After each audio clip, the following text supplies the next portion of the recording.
Jeg har købt den her nye årgang her af lidt Bourgogne fra Gallimard. Rasmus han ved ikke, at jeg har købt det, så nu skal vi lige ind og fortælle ham det, og så skal vi lige smage, hvordan det smager. Rigtig dejligt. Mere vin. Vi er i gang med at bygge en virkelig god, dyb, bred udvalg på vores vinkort. Jeg er restaurantchef og sommelier sammen med Rasmus. Vi supplerer hinanden på den måde, at jeg er meget klassisk i min tilgang til vin. Rasmus er jo rigtig god til de der teknikker, der sådan foregår på vineriet og i marken og alle sådan nogle ting.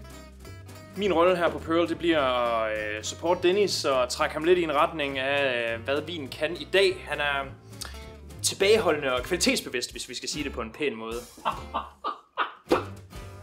Det her er et unikum. Det kan man smage hver dag. Det glæder vi os til, at vi skal sælge.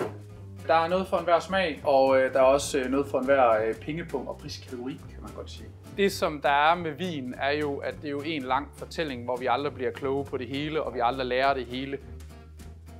Pauls mad er også meget ærlig og lige til, og så har vi rigtig mange gode gæster. Vi har gode gæster hernede. Ja, taknemmelige gæster. Skud til sønderjyderne. Fantastisk folkefærd.